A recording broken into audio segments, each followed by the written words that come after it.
Okay, I am getting everything ready to go. Just started Rumble Studios. Something different seems to be going on there, so I don't know exactly what's taking place when it comes to um, my content, but I am checking it out now, getting everything organized and ready to go. I want to see how it sounds on there. All right, audio sounds good on Rumble. I have Beam set up. Now I'm checking the audience there too. Want to find out. No, I'm not interested.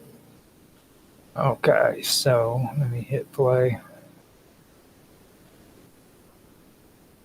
Well, okay, I can hear myself good on Beam. So we've got Rumble, Beam. Now I'm going to X and see what that sounds like. Let's check it out, see what's going on. Usually does the little loading thing, so I'm gonna have to probably hit refresh to see what's going on there. X is always weird like that. So,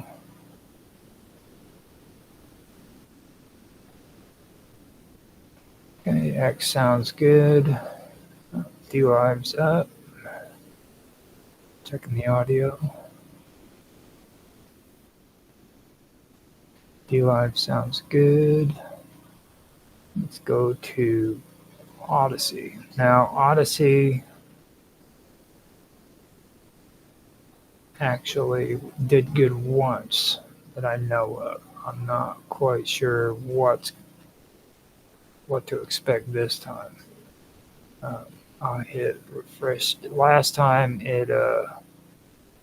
it took a little while to kick in, but it finally eventually did um, do something.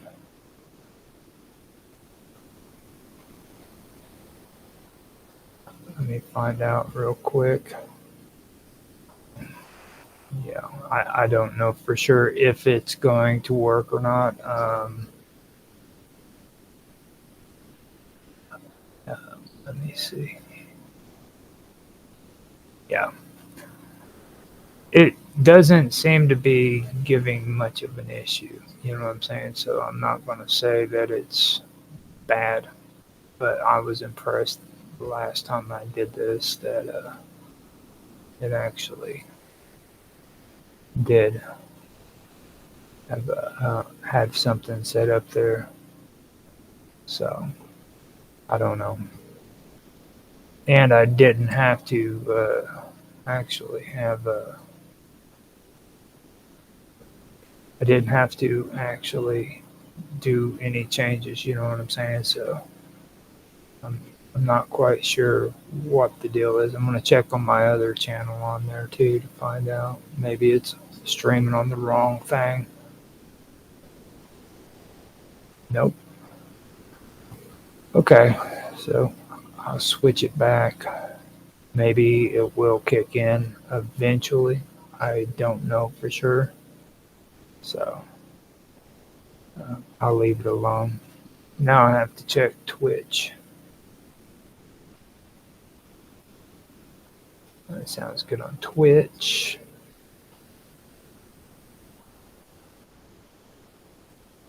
And it sounds good on Kick. Let me see what's going on YouTube.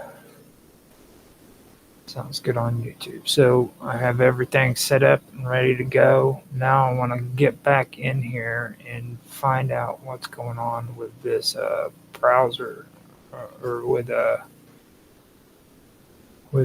my studio. It's got this weird setup now where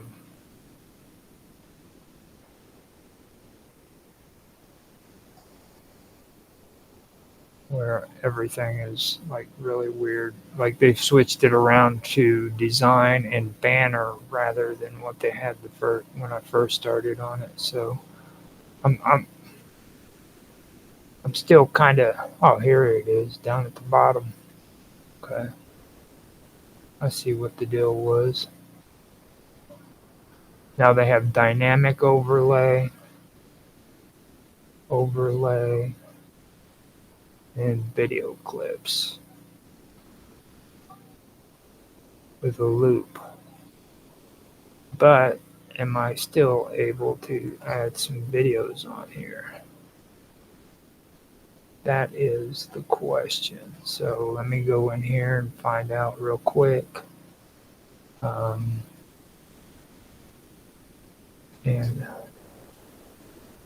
we'll find out real quick. It's a couple of 5-minute videos. While that's uploading, I can tell you guys a little bit about the stream. Today is going to be the beginning of a very interesting, very interesting series of videos that I'm going to be putting on WWOW Talk. I actually didn't plan for it. What I wanted to do was kind of get into some of the stuff that relates to the things I've been doing on ancient mysteries as well as on strange stories. And I decided I was going to just dive right into it. So I went ahead and got started on putting together information on Indo-European languages as well as Proto-Aryan Indo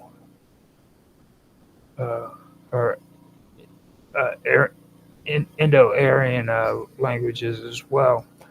And plus, I was also wanting to relate that to things like the Nordics and other cultures that are all involved in the Indo-European languages, like the Slavs and the Hungarians, and then you also have the Siberians who have their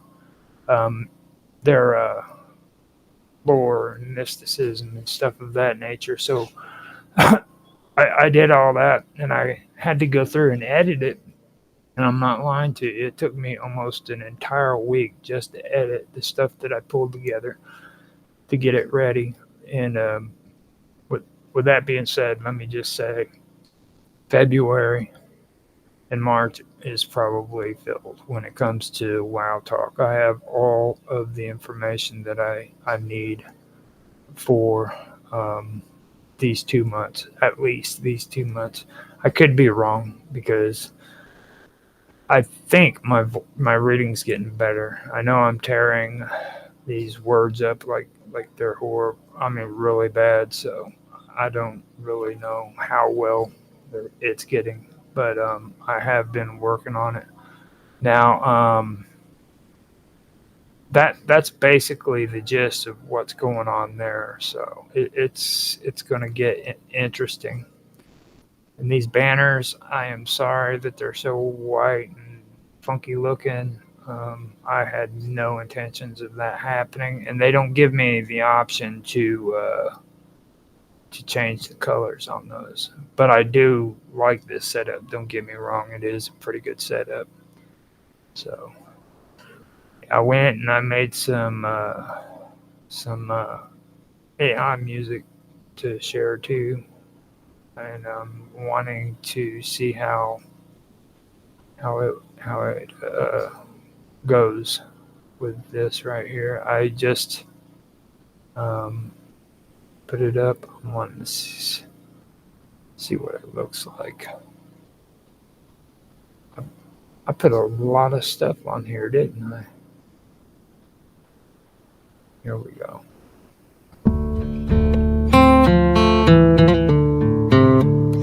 Long before the rivers knew their name, before the mountains whispered flame,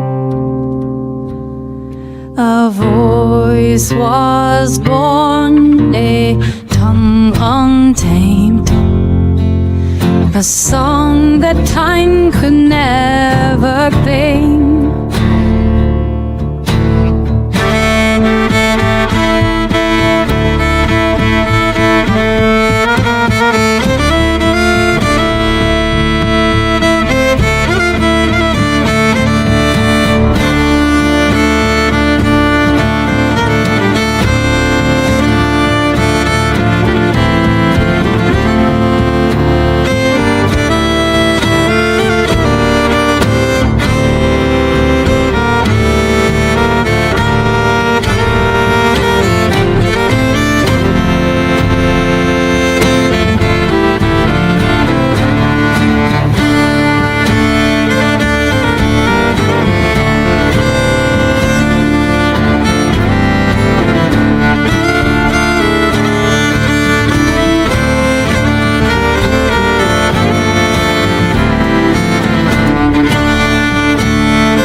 Okay, so that was the song that I wanted to play. At the same time, I did want to put another one up here, but it was just time a little bit too much on the time for me to do it. But I can go ahead and I can get it started again on the uploads while it's playing.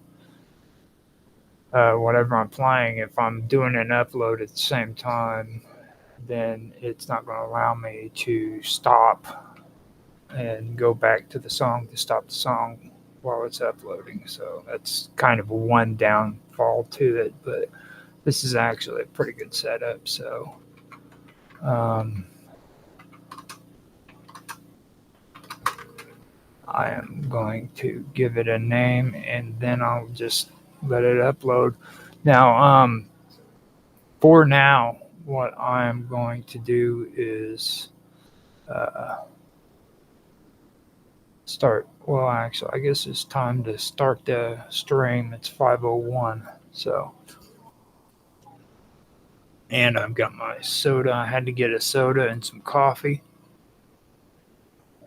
because this is going to be quite a read. It's actually going to be a big one. Now, last week I kind of uh, went through it, started out with the basics. I introduced Yggdrasil. I also started talking about the 9 worlds of Yggdrasil, as well as the world trees, or the world tree, as well as the world mountain. And I believe I started talking about the world ocean too. I'm not quite sure or not about that, but it is a part of this. Um, and this is where I go into more of a deeper look into it. I was covering the Siberian myths um, that involve shamanism and stuff like that, in the world mountain, um, stuff of that nature. I also covered some stuff that pertained to sacred reindeer and horses. Um, and now it's all going to be. I'm going to go deeper into it. It's a pretty good deep dive, basically, is what it is. So, kind of gives you an interesting look on how all of this played out in history, and also the Norse mythology. Now, I was always interested in a lot of that, and I do have to say this time, when I was doing a lot of the research and pulling it all together, it really came out to be pretty interesting. So it helped explain a lot of things about, especially Odin and sacrifice, stuff of that nature. So with that, and it also what I'm doing is I'm also relating it to other religions of the time period and even before then, and how they all intertwine with one another through Indo-European and Aryan, uh, Indo-European, and then Indo-Aryan languages. So, with that being said, let me start the readings and stuff. And like I said before, excuse me or forgive me for my bad reading when it comes to these words. They're really hard to pronounce on a lot of them. So, with that being said, I'll start. The 9 worlds of Yggdrasil in Norse mythology are interconnected realms that exist within the great cosmic tree, Yggdrasil. These worlds represent different aspects of existence, from divine realms to mortal lands and the underworld. Each world is home to different beings, including gods, giants, elves, and the dead.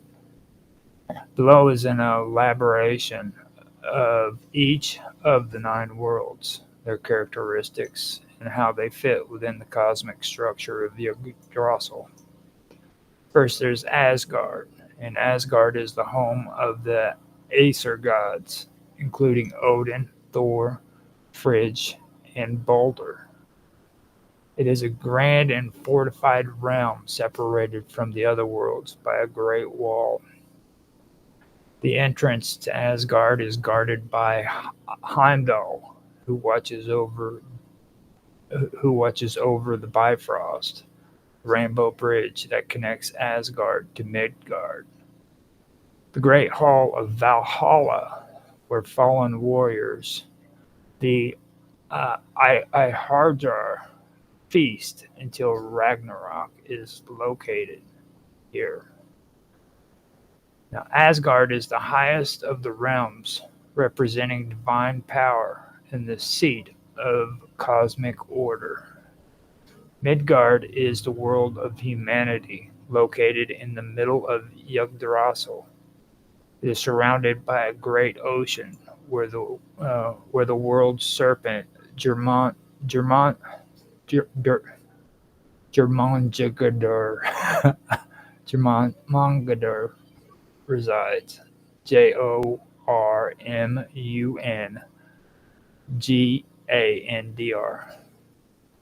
Germangadur resides. Now, Midgard is connected to Asgard by the Bifrost Bridge, but only gods and chosen warriors can cross it.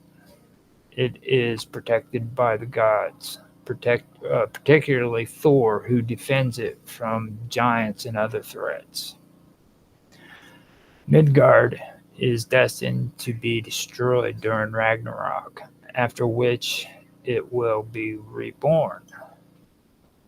Jotunheim is the chaotic and untamed land of Jotnar, which means of the Jotnar, which is actually the giants, the enemies of the Aesir, or the Aesir, or User, whichever way you want to do it, Aesir.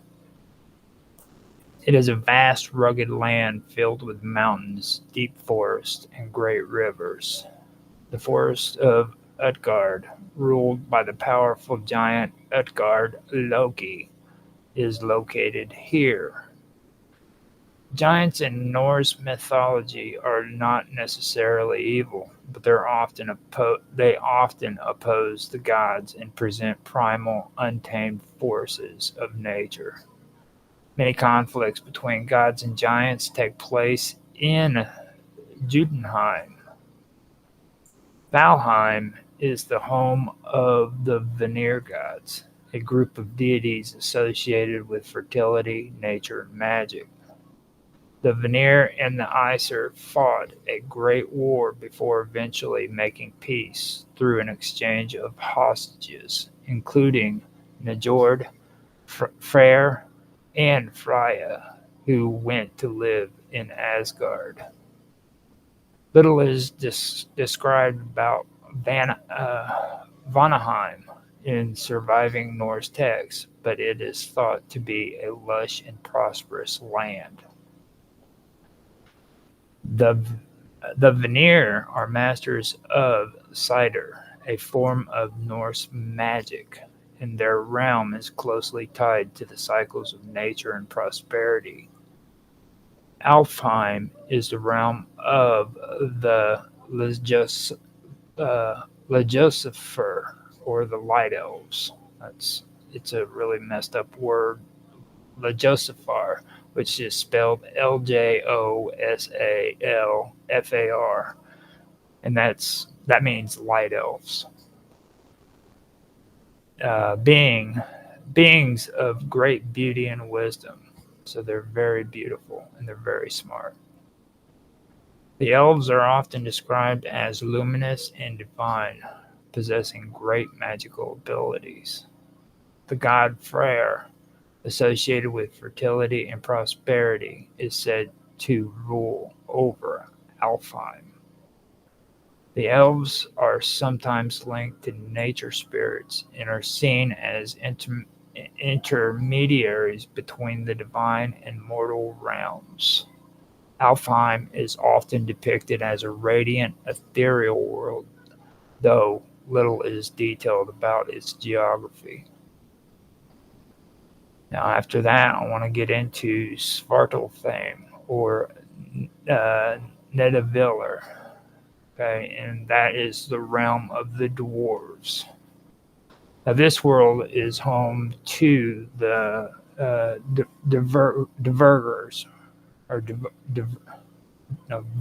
Verdgar, the Verdgar, and that is dwarves, basically. They're master blacksmiths and craftsmen who create powerful magic items. Now, the dwarves live underground in vast forges and caverns where they work with metals and gemstones. They are responsible for crafting many of the gods' greatest treasures, such as Mjolnir, Thor's hammer, and Gungnir, which is Odin's spear, and that's Gungnir, Gungnir, Gungnir,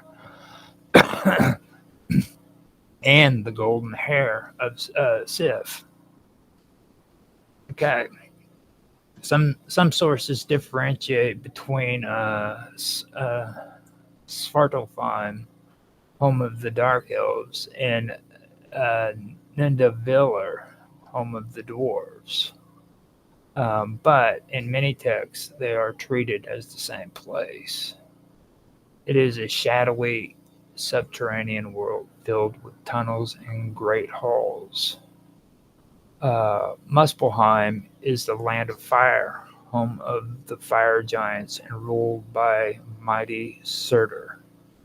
It is a realm of constant heat, flames, and destruction. Uh, Surtur, the fire giant, is destined to lead the destruction of the cosmos during Ragnarok, wielding a flaming sword. Now, Muspelheim represents the primal force of fire, both destructive and purifying. It is the opposite of Niflheim, and together these two realms played a role in the creation of the world. Niflheim is a cold, misty world filled with ice, fog, and freezing water. It is the oldest of the worlds existing before the creation of the cosmos. The great well of Havergelmer, the source of many rivers, is located here. Niflheim and Muspelheim's meeting in the void of Ginnungagap led to the birth of Ymir, the primordial giant from whom the world was created. It is often associated with the deep chthonic forces of the cosmos. Helheim is the underworld, ruled by the goddess Hel, daughter of Loki. It is a cold and dreary place where those who did not die in battle and thus do not go to Valhalla reside after death. Unlike the Christian concept of hell, Helheim is not a place for punishment, but rather a resting place for the dead. The gates of hell are guarded by the hound Grimur. During Ragnarok, Hel will release the dead to fight alongside Loki against the gods. Yggdrasil, the great ash tree, binds the nine worlds together, with its roots reaching into the underworld and its branches stretching into the heavens. The three great roots of Yggdrasil extend into different realms. One root reaches Niflheim, where the well of Havelgelmer is located. Another route extends to Jotunheim, where the well of Murmur grants wisdom. The third route, hold on a minute, I've got noise coming in.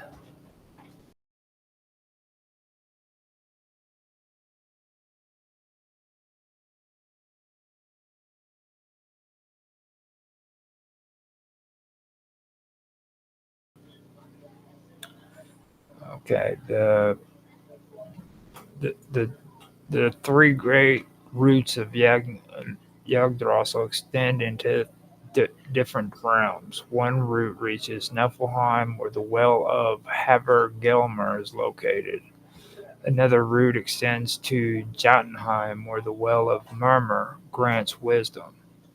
The third route goes to Asgard, where the well of Erd is tended by the Norns. That's the Fades. Norns is. The tree is constantly under threat, with the dragon Nidhogg gnawing at its roots, and other creatures like the eagle and the squirrel Ratatoskr, creating conflict between its inhabitants. The nine worlds of Yggdrasil create a vast interconnected cosmos where each realm has its own unique inhabitants and characteristics. Together they form a structured universe where gods, giants, and humans gods, giants, humans, and spirits interact, shaping the myth and fate of the Norse cosmos. Yggdrasil serves as the cosmic pillar that maintains balance, while the worlds themselves represent different aspects of existence: life, death, nature, chaos, and divinity. The cosmology of Yggdrasil and the nine worlds, as detailed in the Poetic Edda and the Prose Edda, align with linguistics and mythological elements found in Proto-Indo-Aryan, Indo-European languages and other early mythological traditions. This connection emerges through shared motifs of sacred trees, cosmic mountains, primordial waters, and the division of the universe into structured realms. Before the development of Indo-European languages, the pre-Indo-Aryan cultures had cosmology centered on sacred landscapes, particularly mountains, trees, and rivers, which later evolved into Indo-European traditions. Proto-Indo-European logistics influences, like the word Yggdrasil, may stem from Proto-Indo-European roots, particularly Yog, Y-G-G, linked to Odin's name and meaning terrible or fearsome, and Thrasil, which is D-R-A-S-I-L, meaning steed or support, metaphorically representing the world supporting tree. Proto-Indo-European mythology frequently depicts a cosmic tree or axis mundi appearing in the Vedic, Slavic, and Baltic traditions. The concept of three cosmic levels, heaven, earth, underworld, in Norse mythology reflects Proto-Indo-European tripartite structures found in Indo-European religions. Sacred trees and world pillars in Indo-European mythologies. North Yggdrasil equals Hindu Ashvata, sacred fig tree, in the Rigvedas. Slavic dub, or oak tree, as the cosmic center symbol is similar to Yggdrasil. In the Baltic mythology the Baltic mythology features Asteris Cox, a world tree linked to celestial bodies. The Hittite Ilyanka myth mentions a great tree and dragon similar to Nidhogg gnawing at the Yggdrasil. Indo-European creation and primordial waters. A Norse concept of Gnungagap, a primordial void where fire and ice meet, mirrors Vedic Hinduism's primordial waters, which is the Apis, and fire, which is the Agni. In the Poetic Edda, the world is shaped from the corpse of Ymir, much like Purushas in the Rigveda, where the cosmos is formed from a giant's dismembered body. The cosmic mountain and world axis. In Norse mythology, Yggdrasil grows from a cosmic source, often interpreted as a world mountain. Indo-Iranian traditions describe Mount Meru as the axis of the cosmos. Greek Olympus functions similarly as a divine mountain. The Agig Arafah, which means sky-high tree, in Hungarian mythology resembles Yggdrasil and connects with shamanic traditions of climbing a tree to reach different realms. The Poetic Edda and the Prose Edda, written in Old Norse, preserve elements of older Indo-European oral traditions. The Poetic Edda, which is Havamal, describes Odin sacrificing himself on Yggdrasil to gain wisdom, akin to Vedic seers performing self-sacrifices for divine knowledge. The three wells beneath Yggdrasil, Urd's Well, Mimir's Well, Havelgelmor, are similar to Indo-Iranian holy rivers, which serve as sources of wisdom and power. In Slavic mythology, the Alatir stones, located at the center of the world, mirrors the role of Yggdrasil's roots, connecting to all realms. The structure of the nine worlds aligns with Indo-European concepts of divine cosmic realms. Asgard, which is sky and divine realm, is also linked to Vedic Svarga and Greek Olympus. Midgard, which is the human world, is linked to Middle Earth and the material realm. Now, Helheim, which is the underworld, is linked to Hades and Hindu Patala. The division of realms into three parts, upper, middle, lower, reflects the Proto-Indo-European tripartite ideology found in the Vedic, Greek, and Celtic mythologies. The Norse concept of Ragnarok, where the world ends and is reborn, is similar to the Hindu Yugas, cycles of creation and destruction. Surtur's role in Ragnarok, fire consuming the world, resembles Shiva's destructive dance in Hindu mythology.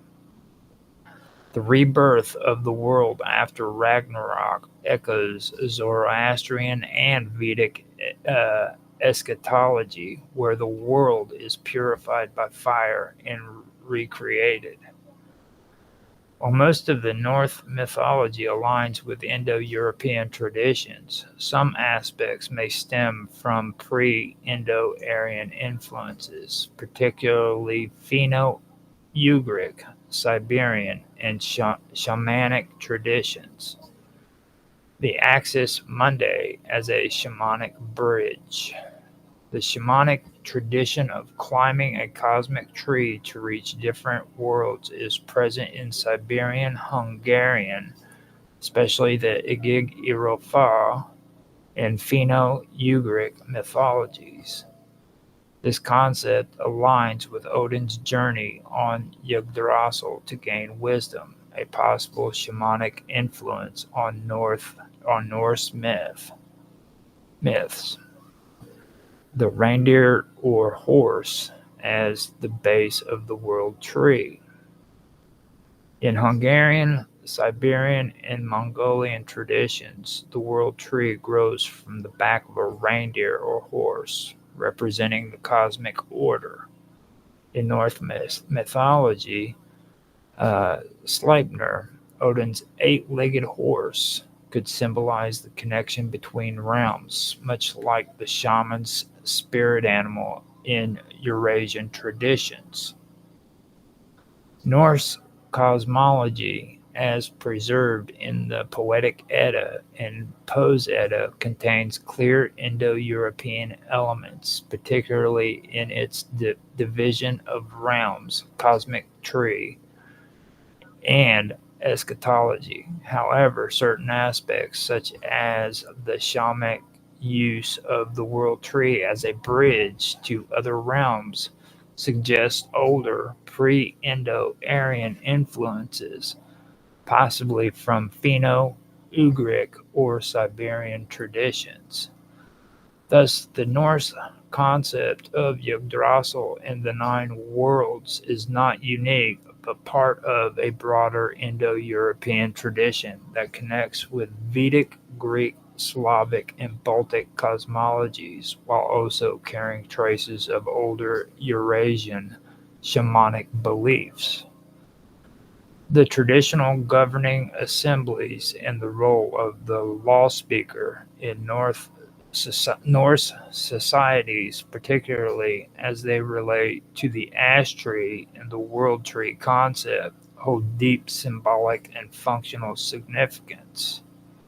These structures are often intertwined with the sacred and cosmic symbol of the ash tree, which is another name for Yggdrasil, linking law, order, and wisdom to the cosmos itself. In Norse society, the law speaker played a central role in governing assemblies. Hold on. In governing assemblies, especially at the Althing, the Icelandic National Assembly, or the Icelandic National Assembly, which was one of the oldest parliamentary institutes in the world. The law speaker was tasked with reciting the laws of the land from memory, as they were not written down. This act was not just about the transmission of legal knowledge, it also carried a ritualistic weight, reinforcing the sacredness of the law. The law was seen as a divine, unchangeable force connected to the cosmic order. In some cases, the law speaker was also involved in judging disputes. They had to ensure that justice was meted out in accordance with the laws that were rooted in ancestral wisdom. The law speaker was also seen as a mediator between the divine, the gods, and the human realms. This role was akin to shamanic intermediaries who bridge the gap between the spiritual and earthly domains. The ash tree, Yggdrasil, is often depicted as the Axis Mundi in Norse cosmology, representing the central structure around which the universe revolves. It connects the nine worlds with its roots reaching down to Helheim and its branches extending into Asgard, the divine realm. The ash tree is a symbol of life, growth, wisdom, and cosmic order, which makes it a fitting symbol for the structure of governance and law in Norse society. The world tree was more than just a physical or mythical structure. It embodied the cosmic order, the rules that govern the entire universe. As such, it can be seen as a metaphor for the law itself, where balance, justice, and the natural world are intertwined. The roots of Yggdrasil are associated with the wells of wisdom, such as Myrmir's well, where Odin sacrificed himself to gain knowledge. The wisdom gained from these wells represents the ancient laws of the universe, laws that are not written down but are ingrained in the natural order of things. Just as the ash tree connects all the worlds, the law speaker connects the community to the ancient laws, ensuring they're upheld and passed on. The living nature of the law is symbolized by the living tree, which grows, changes, and is nurtured by those who care for it. The law speaker, like the tree's roots, serve as a guardian of wisdom.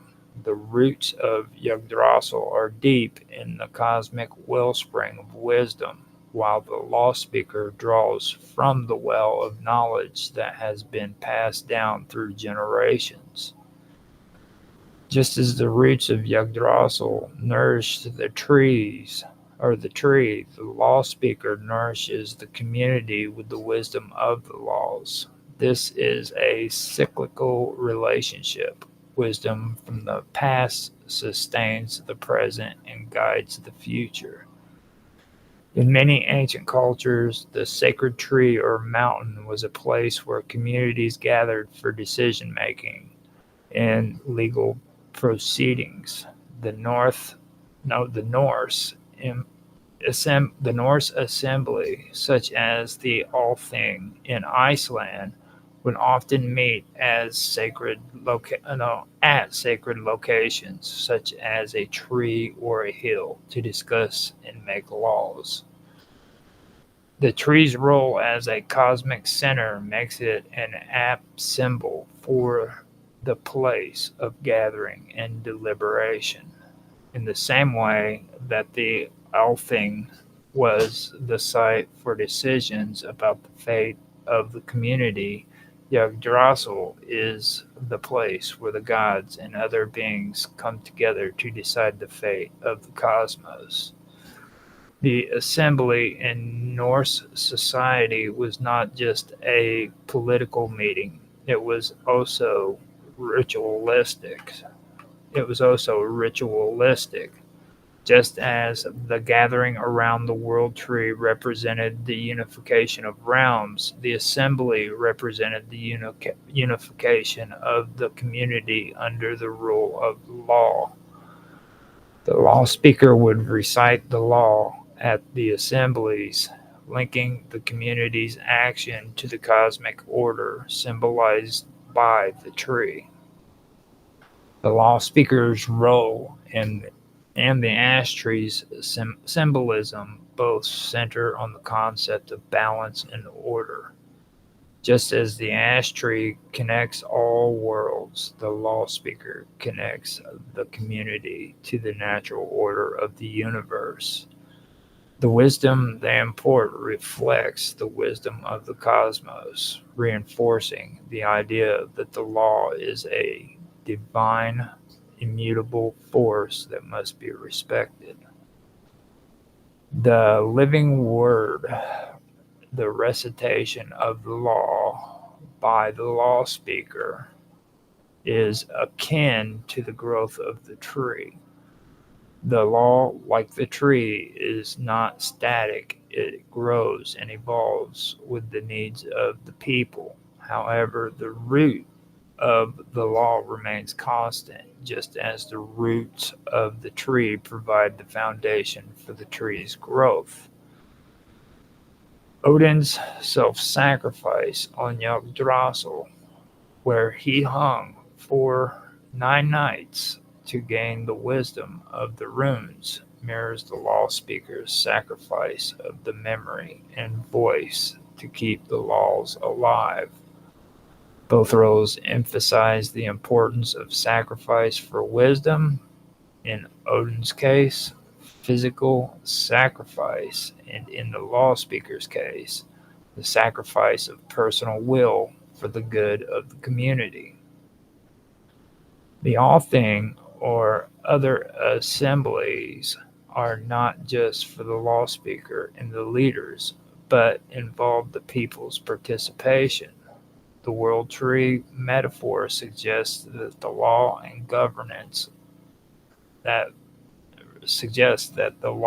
and governance are not imposed from above, but are rooted in the collective will of the community. Just as the roots of Yggdrasil nourishes the tree, people's participation in lawmaking nurtures the social order. The balance between the divine and human realms represented by Yggdrasil shows how law is a reflection of cosmic harmony, and the law speaker, as a mediator, ensures that the divine and human realms remain aligned. The ash tree, Yggdrasil, serves as a powerful symbol in the cosmic order, and its connection to the law speaker reflects the role of law in maintaining balance and wisdom within society. The law speaker, by reciting the laws and mediating between the realms, ensures that the laws remain in harmony with the divine and natural order. The sacredness of the law and the cosmic tree suggests that governance, justice, and wisdom are not human constructs, but rather extensions of the universal laws that govern existence. The concept of a tree being supported by three roots, especially in context of Yggdrasil or other mythological and symbolic trees, carries significant cosmological and metaphysical meanings. These three tree roots represent key concepts that are essential to understanding the balance and structure of the universe in many ancient mythologies, including Norse cosmology. Here's a deep exploration of why the tree is supported by three roots. In many mythological traditions, three is a number that represents balance, unity, and the connection of multiple realms. In the case of Yggdrasil, three roots symbolizes the three connections to three key cosmic realms or forces that are essential to the structure of the universe.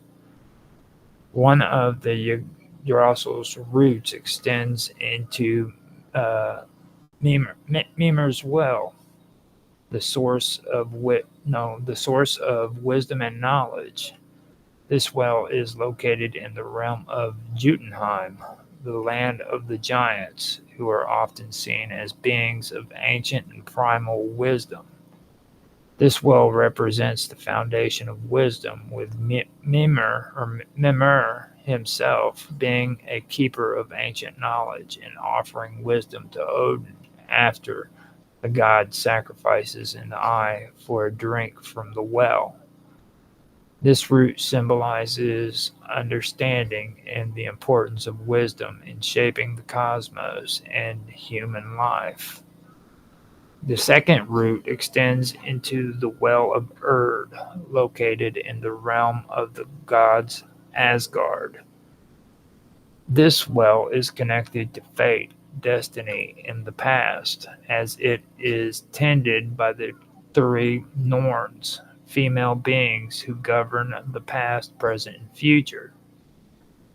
This root signifies the mysteries of fate and time, and how the tree representing life is intrinsically tied to the flow of time and destiny. It represents the cosmic order and the idea that everything in the universe is interconnected by the threads of fate. The third root extends into Helmheim, the land of the dead ruled by the goddess Hel. This root represents death and the afterlife and the cycle of life and rebirth. The connection to this realm highlights the underworld and its role in the eternal cycle of existence. The presence of this root symbolizes that the tree is a living entity that connects not only life and wisdom, but also death and the afterlife, underlining the unbroken cycle of life, death, and renewal. The number 3 is often considered a sacred or divine number across many cultures and mythologies. It represents balance, completeness, and connection of opposites. In North cosmology, the three roots of Yggdrasil can be seen as a reflection of the fundamental aspects of existence. These three roots reflect the cycles of creation, sustenance, and death in the universe. The first root represents the creation of knowledge and wisdom. The second root is concerned with the preservation of cosmic order through fate and time. And the third root is linked to destruction and regenerative aspects of death and rebirth. The three roots represents the interdependence of the realms, just as the tree needs all three roots to remain grounded and nourished. The cosmos needs the balance between wisdom, fate, and death to maintain its order. The tree's roots are not isolated but are connected, showing that life and death, wisdom and fate are not separate forces but interwoven and necessary for the continuation of existence. The roots of Yggdrasil are not only a symbol of the connection to different realms, but also represent the foundational principles that uphold the stability of the cosmos. The three roots help stabilize the three, just as the three core principles stabilizes the structure of the universe. The first root connects to Mimir's well, which is the source of all wisdom. This symbolizes the need for knowledge and understanding to maintain balance in the world. The second root connects to the well of Erd, which governs fate. This root symbolizes the idea that everything in existence is bound by time and destiny, and that the future is shaped by the actions of the past and present. The third rule connects to Helheim, the realm of the dead. This root signifies the role of death in the cosmic cycle and how death is an integral part of renewal and rebirth. The idea of the tree as a symbol of the cosmos is central to many mythologies. The tree roots of Yggdrasil can be seen as a reflection of the microcosm of the universe, just as the roots of the tree anchor it to the earth and provide sustenance. The three roots of Yggdrasil anchor the cosmos to its three primary forces: wisdom, fate, and death. These forces create a cosmic cycle that is reflected in the life cycle of all beings, linking all existence together. It's pretty good. Now I'm gonna take a quick break real quick. I have got to go and do something real quick, and I will be right back. I've got my second upload ready so you guys can listen to my music.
Where have you come before since living alone?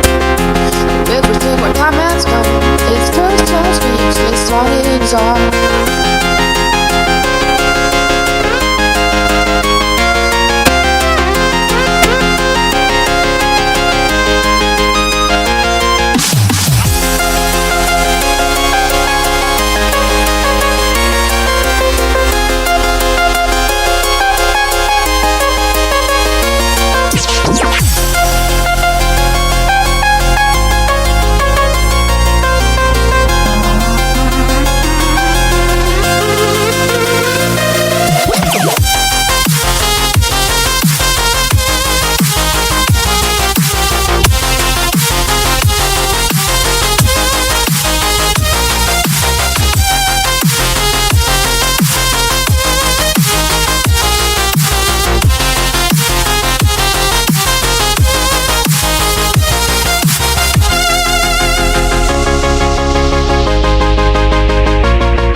Shot the world through fabrics. Now that the first was real. To nothing will cause they will know. It's first touch speaks, it's all is on.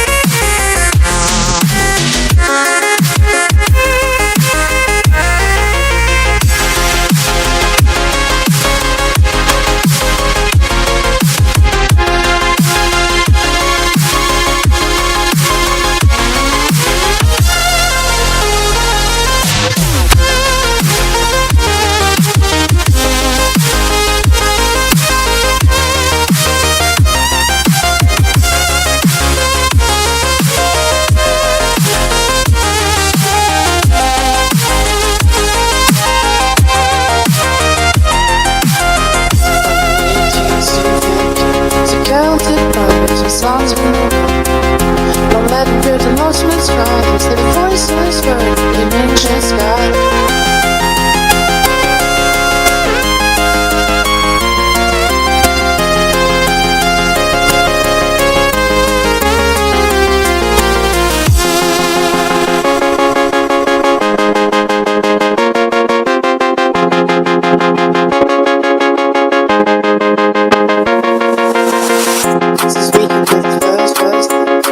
Stay calm, the story's right.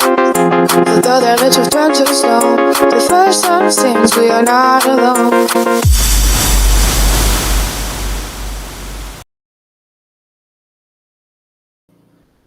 Okay, I am back. I had to go use the bathroom real quick and went ahead and grabbed me some more coffee. So, with all of that being said, I am going to get back to the story. Wanted to check everything, see if we had anybody that left any comments. Doesn't look like that, actually. So, yeah, I'm gonna go ahead and get back to the story. And here we go. Okay.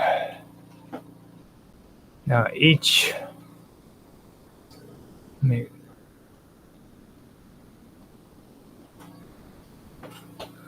so each root of Yggdrasil is also a guardian of the cosmic knowledge. The beings associated with each root, Mimir, the Norns, and Hell are keepers of ancient secrets, destiny, and death.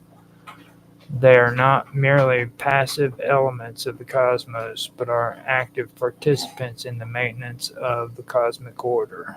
These roots remind us of the foundation of the world. Reminds us that the foundation of the world is not static, but requires constant guardianship and vigilance to preserve the balance of the realms.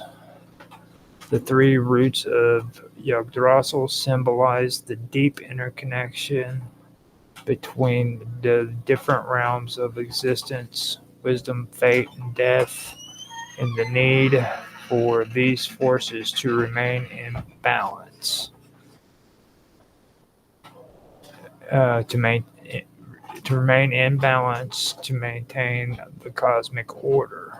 The number 3 itself is sacred, representing the foundation of life, the balance between opposites, and the cyclical nature of the universe. By supporting the world tree, these 3 roots create the structure that holds the cosmos together, linking the realms of gods, giants, and the dead, and reflecting the interconnectedness of all things. Now we go to Orbruner, Havergelmer, and Mimisbrunner. Those are 3 prominent wells in Norse mythology. Now, these are the wells that we were just discussing, I believe. Each with significant roles of the cosmological and symbolic structure of the Norse cosmos. I keep saying North.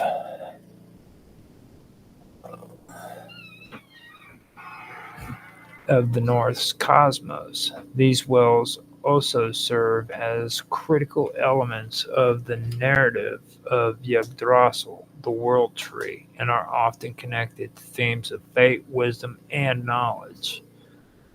Now, Uderbrunner, also known as the Well of Erd, is one of the most important wells in Norse mythology. It is located in Asgard, the realm of the gods, and is tended by the 3 Norns, Erd, Verdandi, and Skuld, who represents the past, present, and future, respectively. The well is a source of fate, and it plays a central role in the maintenance of the cosmic order as it governs the flow of time and destiny. The Well of Erd represents fate and time, signifying the cosmic threads that connect past, present, and future. The Norns draw from the well to shape the destiny of all beings, and the well itself is often seen as a representation of the cyclical nature of time. The name Erd is closely related to the Old Norse word for fate or destiny. In Proto-Indo-European, the root wer, W-E-R, to turn, twist, or bend, is thought to be related to the word erd, in the sense of something that is woven or woven together. This reflects the concept of fate as something woven, much like the threads spun by the Norns. The Proto-Indo-European word wer, W-E-R, also gives rise to words like word, W-O-R-D, in English, indicating something spoken or decreed, suggests that fate is spoken into existence. While the connection to Proto-Indo-European language is less direct, the idea of fate and time governing existence can be found in older mythological traditions that precede Indo-European influence. The concept of time being personified and connected to natural forces like wells or rivers has paralleled in other ancient cultures, including those in Mesopotamia and the Near East. Evergelmer, meaning the roaring kettle, is another well located in Niflheim, the realm of ice and mist. It is the source of many rivers in the Norse cosmos, and it is described as a place of primordial chaos. Hivelgelmer is also the location where the serpent Nidhogg, gnaws at the roots of Yggdrasil. Helgelmer represents chaos, origin, and creation. It is the source of many rivers, symbolizing the outpouring of life-giving waters from the primordial well. However, it is also tied to the destructive force of the universe, as it is associated with Nidhogg, the serpent that gnaws at the roots of Yggdrasil, representing decay and destruction. This well signifies the duality of creation and destruction, and how both forces are essential to the cosmic cycle. The word no, no, this is hard to say. Helgelmar, which is Hvergelmir,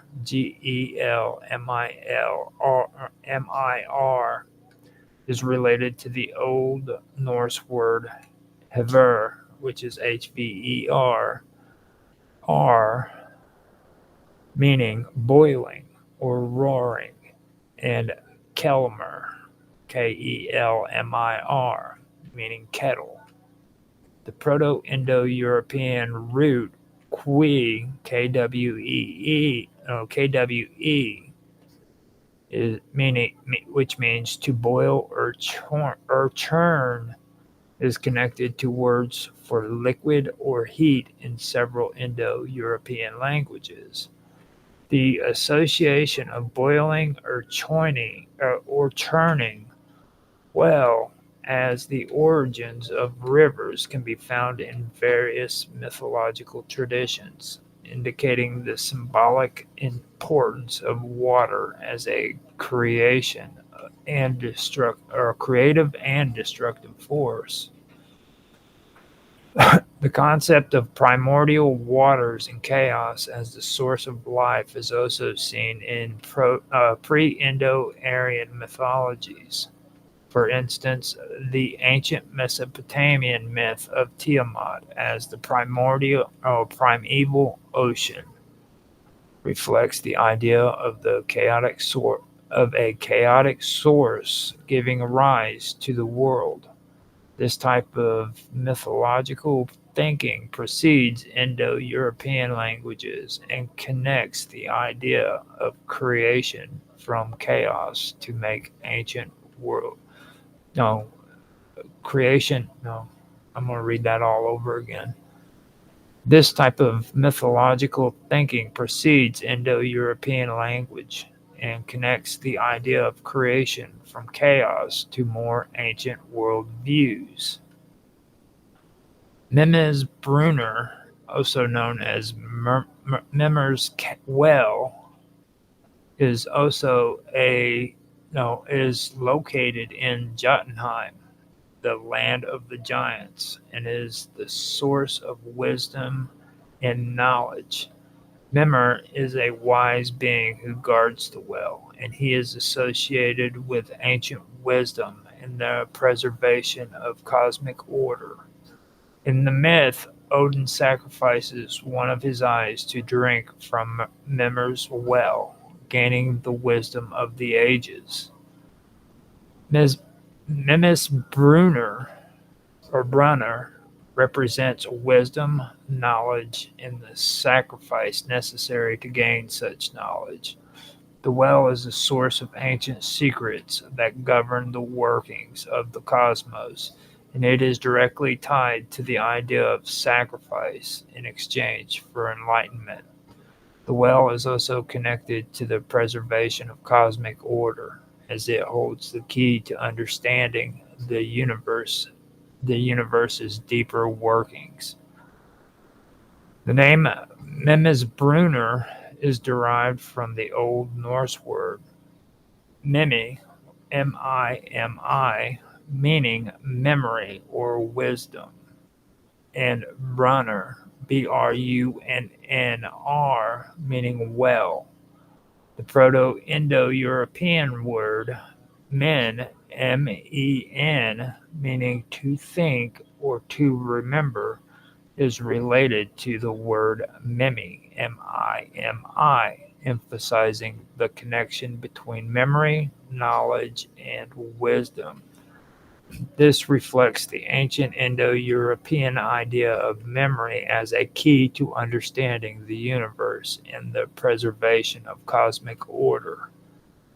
The concept of wisdom wells or sources of divine knowledge appears in other pre-Indo-Aryan traditions as well. For instance, the Vedic tradition speaks of Soma as a divine substance that grants knowledge and enlightenment, while ancient Mesopotamian myths involve gods who guard sacred knowledge. These ideas of sacred wisdom and the sacrifice for knowledge can be traced to older traditions that influenced Indo-European mythology. In terms of linguistics, these three wells, are Brunner, Hevergelmar, and Mimesbrunner,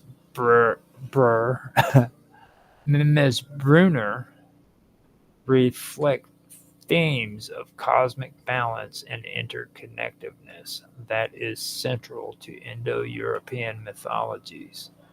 The Proto-Indo-European roots related to time, wisdom, and chaos can be seen in the names and functions of these wells, and they align with Indo-European cosmological themes of sacrifice, knowledge, and fate. The wells themselves also mirror the tripartite division of the cosmos in Indo-European cosmology: the underworld, the middle world, and the heavens. Each well connects to a different aspect of existence, whether it be time, or Brunner, chaos, Havergelmer, or wisdom, Mimesbrunner, reinforcing the idea of a unified, interconnected universe that is balanced through the interplay of different forces. Furthermore, the importance of sacrifice in gaining access to the well, such as Odin sacrificing his eye for wisdom, echoes a recurring theme in the Indo-European and pre-Indo-Aryan mythologies, where sacrifice is often required to obtain divine knowledge or favor.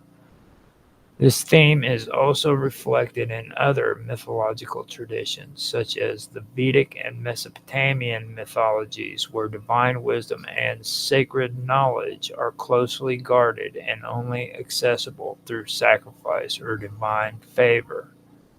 The three wells, Brunner,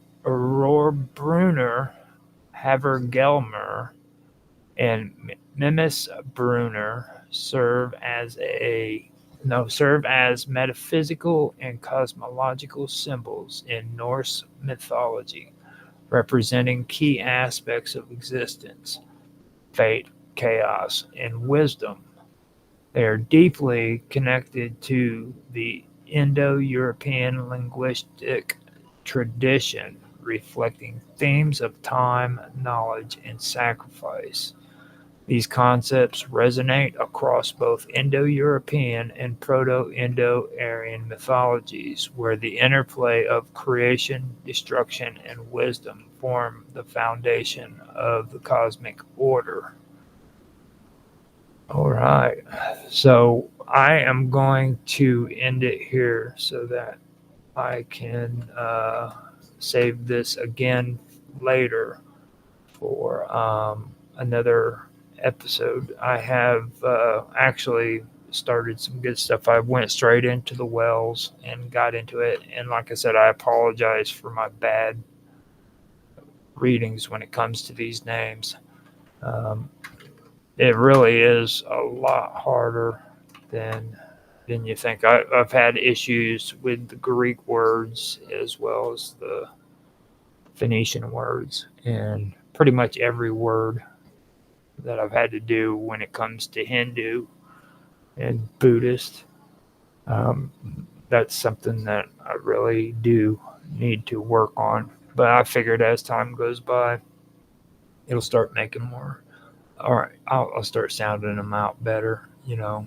Um, so, um, with that being said, I am going to check and see if anybody actually left any comments. So far, it doesn't look like I have any.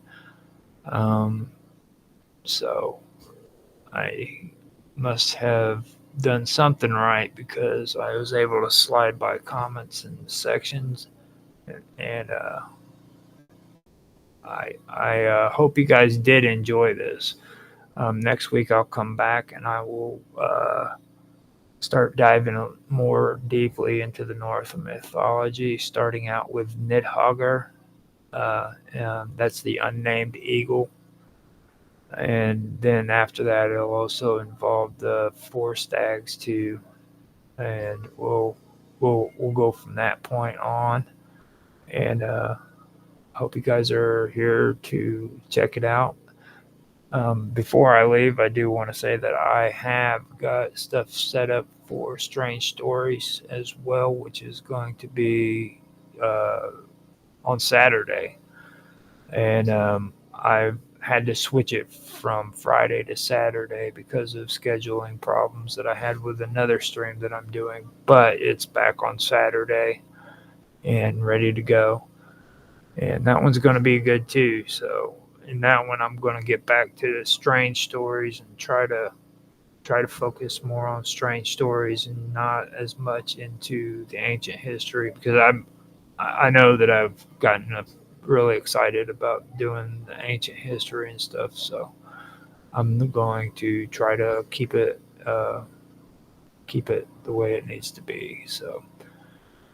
If you guys have any kind of questions or any comments, man, make comments down here in the comment section. That's what it's there for, you know. And I love to talk with people. So, you know, if you want to say something or make a comment so that we can actually talk. I do like having conversations in the comment sections.